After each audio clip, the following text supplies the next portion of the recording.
নিষিদ্ধ ঘোষিত আওয়ামী লীগ ও সহযোগী সংগঠনের বিরুদ্ধে পাগলা থানার টাঙ্গাপ ইউনিয়ন ছাত্রদলের বিক্ষোভ মিছিল অনুষ্ঠিত হয়েছে। ময়মনসিংহের গফরগাঁও উপজেলার পাগলা থানা ও টাঙ্গাপ ইউনিয়ন ছাত্রদলের উদ্যোগে নিষিদ্ধ ঘোষিত আওয়ামী লীগ এর অঙ্গ সহযোগী সংগঠনের বিরুদ্ধে বিক্ষোভ মিছিল ও প্রতিবাদ কর্মসূচি অনুষ্ঠিত হয়েছে। বুধবার সন্ধ্যায় পাগলা থানা ছাত্রদলের সাধারণ সম্পাদক পদপ্রার্থী মোহাম্মদ মাহির আহমেদের নেতৃত্বে আয়োজিত এই কর্মসূচিতে পাগলা থানার টাঙ্গাপ ইউনিয়নের বিভিন্ন ওয়ার্ড ও ইউনিটের বিপুল সংখ্যক নেতাকর্মী অংশগ্রহণ করেন। এ সময় বিক্ষোভ মিছিলটি পাগলা থানা এলাকার বিভিন্ন গুরুত্বপূর্ণ সড়ক প্রদক্ষিণ করে।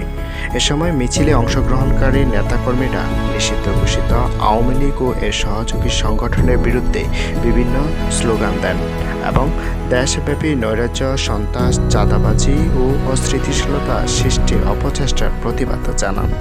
মিছিল চলাকালে বক্তারা বলে, দেশের গণতান্ত্রিক পরিবেশ, জননিরাপত্তা ও রাজনৈতিক স্থিতিশীলতা বিনষ্টের যে কোনো অপচেষ্টার বিরুদ্ধে ছাত্র সমাজ ঐক্যবদ্ধ থাকতে হবে।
তারা অভিযোগ করে বলেন, একটি মহল দেশকে অস্থিতিশীল করার জন্য বিভিন্ন ষড়যন্ত্রে লিপ্ত রয়েছে, যার বিরুদ্ধে সচেতন জনগণকে সোচ্চার হতে হবে।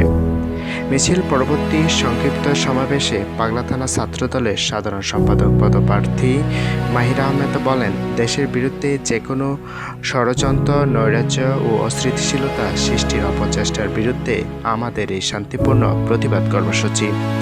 জনগণের জানমালের নিরাপত্তা, গণতান্ত্রিক মূল্যবোধ ও রাষ্ট্রীয় স্থিতিশীলতা রক্ষায় ছাত্রদল সবসময় দায়িত্বশীল ভূমিকা পালন করে আসছে এবং ভবিষ্যতেও করবে।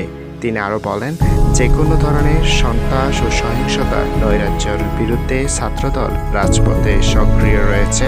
দেশের স্বার্থ ও জনগণের অধিকার রক্ষায় আমরা ঐক্যবদ্ধভাবে কাজ করে যাব। তথ্যচিত্রে ও কণ্ঠে মোহাম্মদ তফসির Talukdar Shakil, ATV news desk.